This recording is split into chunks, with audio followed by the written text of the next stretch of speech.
Exercise 1B का 9वां question solve करते हैं। जांच कीजिए कि क्या किसी प्राकृतिक संख्या के लिए संख्या 6 की पावर n अंक 0 पर समाप्त हो सकती है। ठीक है, सॉल्व करते हैं, इसे सॉल्व करते हैं। हम जानते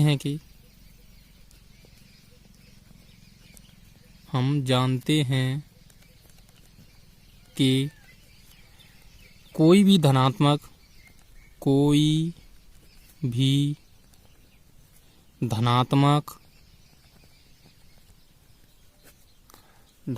प्राकृतिक संख्या जो शून्य पर समाप्त होती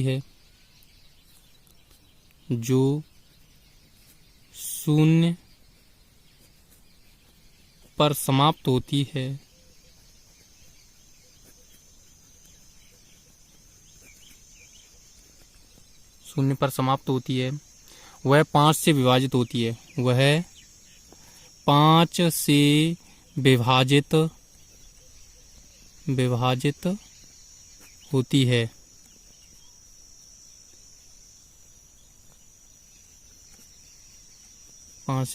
होती है।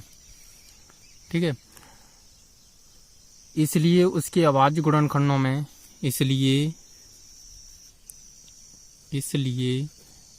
उसके अभाज्य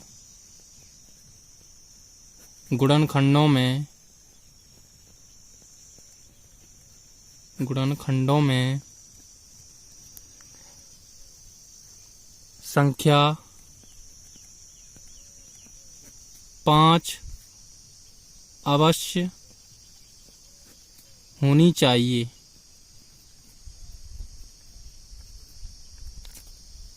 ठीक है, 5 अवश्य होनी चाहिए। चूंकि 6 की पावर n बराबर 2 इंटू 3 की पावर होल n बराबर, आगे से लिखते हैं, 2 की पावर n इंटू 3 की पावर n। ठीक है, 6 की पावर n के अभाज्य गुणनखंडों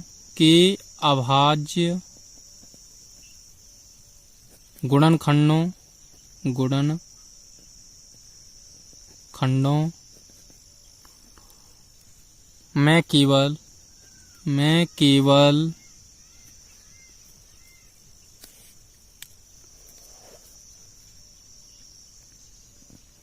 मैं केवल 2 और 3 हैं।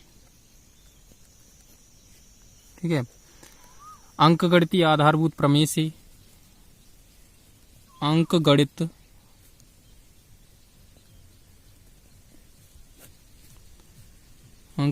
आधारभूत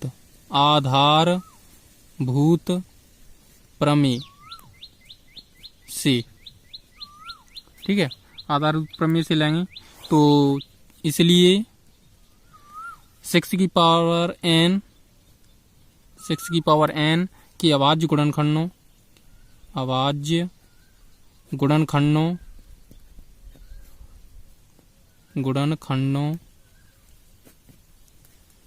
में संख्या 5 नहीं है। इसीलिए 5 नहीं है। इसीलिए 6 की पावर n किसी भी प्राकृतिक संख्या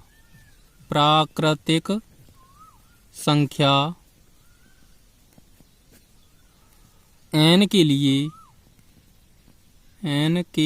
लिए कभी भी शून्य पर समाप्त नहीं हो सकती। यही आंसर है। अगला क्वेश्चन देखते हैं।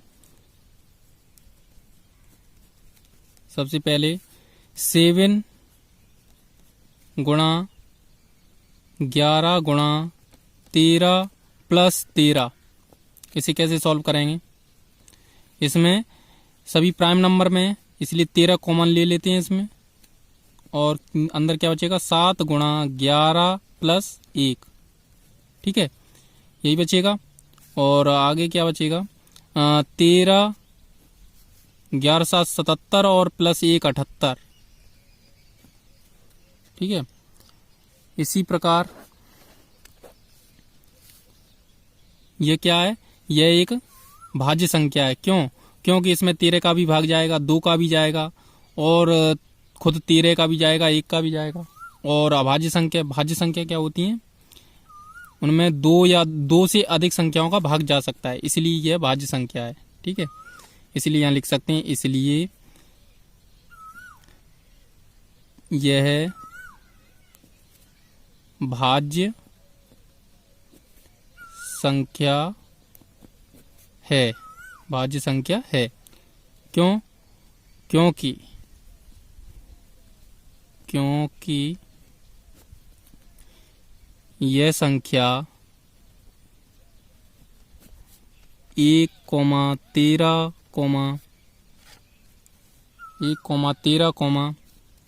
2, से विभाजित है, इसलिए यह संख्या भाज्य संख्या है। अगला पॉइंट इसमें क्या है, 7 गुणा 6 गुणा 5 गुणा 4 गुणा 3 गुणा 2 गुणा 1 प्लस 5, इसे कैसे सॉल्व करेंगे। इसे सबसे पहले प्राइम फैक्टर करेंगे इन संख्याओं की, तो 7 एक खुद में प्राइम फैक्टर है, 6 के प्राइम फैक्टर करेंगे, 2 गुणा 3 गुणा 5 प्राइम फैक्टर है खुद का, इसलिए 4 का प्राइम फैक्टर करेंगे, 2 गुणा 2 गुणा 3 गुणा 2 गुणा 1 प्लस 5, ठीक है।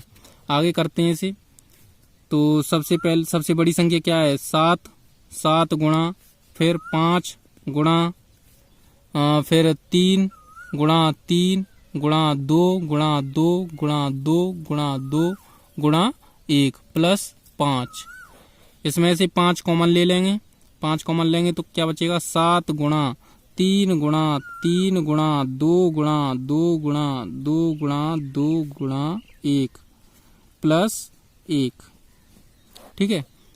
इसका गुणा कर लेंगे, क्या आएगा, कॉमन लेंगे तो 5 और 1000, इकाई दहाई सैकड़ा हजार, इकाई दहाई सैकड़ा हजार, 1009। यह भी संख्या 5 से विभाजित है, यह इसलिए यह भाज्य संख्या है, क्योंकि यह संख्या 5,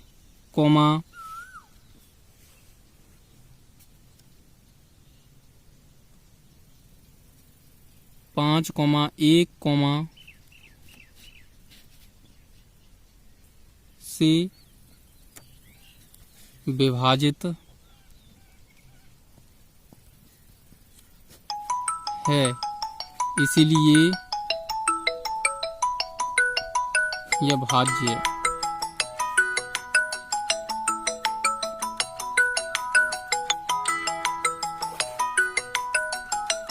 एक्सरसाइज 1B का 11वां क्वेश्चन देखते हैं।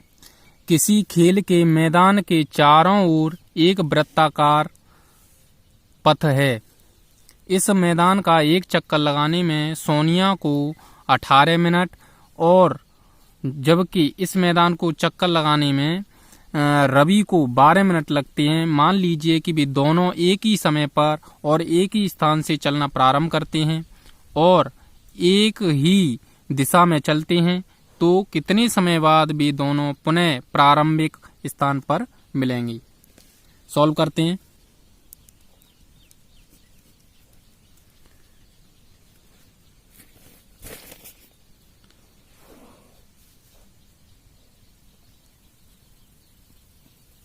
बारह मिनट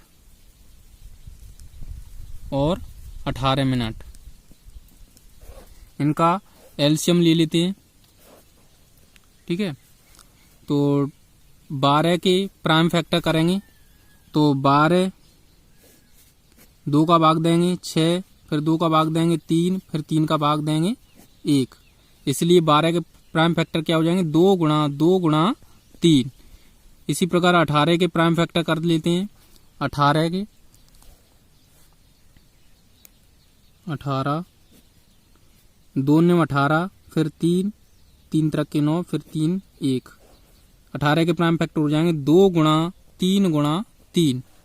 ठीक है, इसलिए यहाँ एलसीएम निकालेंगे तो एलसीएम क्या आएगा हमारा, एलसीएम कॉमन संख्या होती है वो आ जाती है, 2 कॉमन है, 3 भी कॉमन है, फिर क्या बचा, 2 बचा और फिर 3 बचा। सबका मल्टीप्लाई कर लेंगे, 2 3 6, 6 2 12, 12 3 36। तो 36 मिनट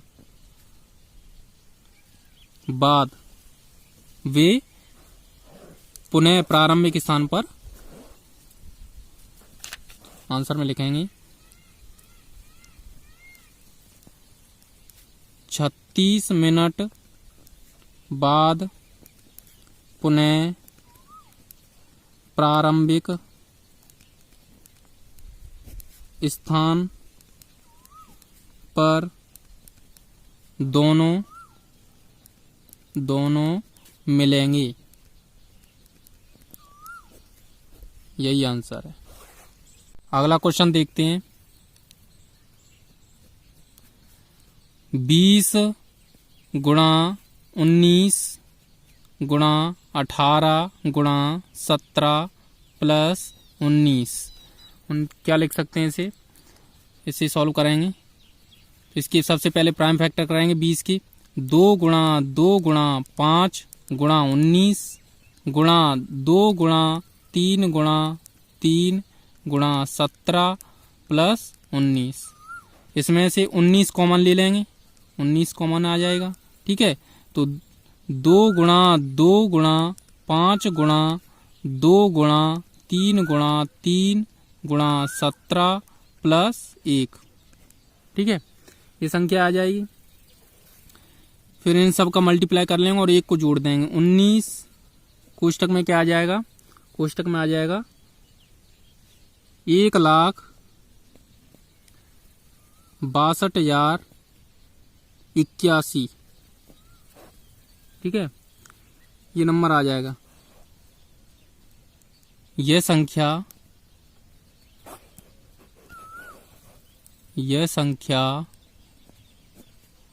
2 से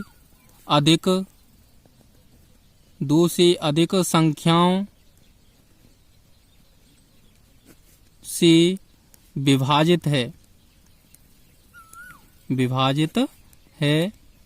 इसीलिए यह एक भाज्य संख्या है।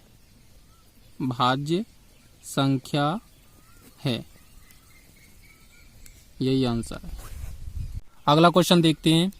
3 भिन्न भिन्न सड़कों के चौराहे पर यातायात की लाइट क्रमशः 48 सेकंड और 72 सेकंड और 108 सेकंड के बाद बदलती हैं।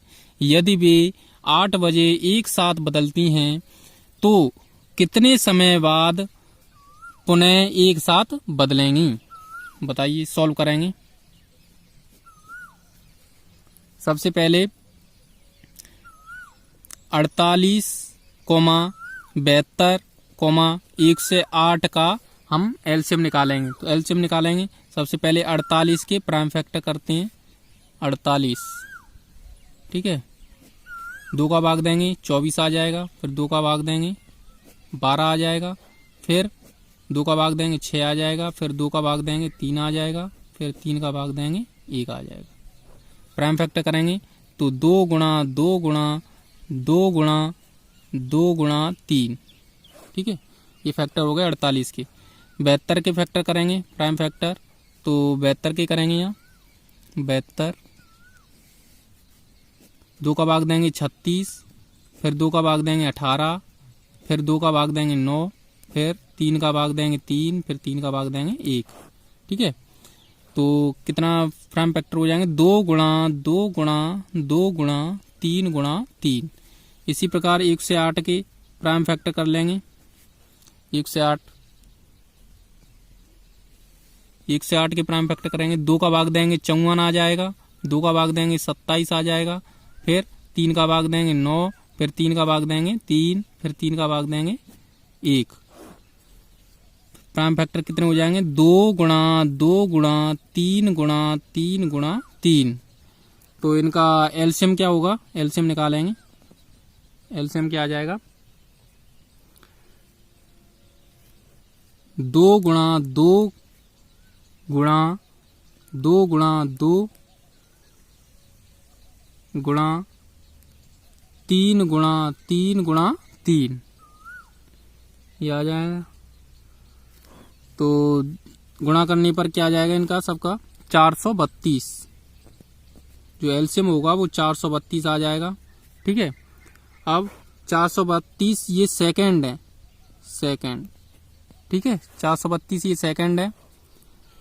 हमें इसे मिनट में चेंज करना है, तो मिनट में चेंज करेंगे तो 60 का भाग देंगे, 60 का भाग देंगे तो क्या आ जाएगा 7 मिनट 12 सेकंड आ जाएगा, ठीक है, 12 सेकंड आ जाएगा। तो हम यहाँ लिख सकते हैं, तो आंसर में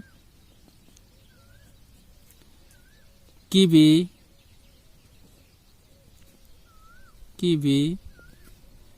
8 बजकर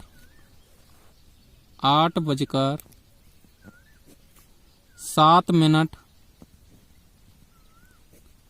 और 12 सेकंड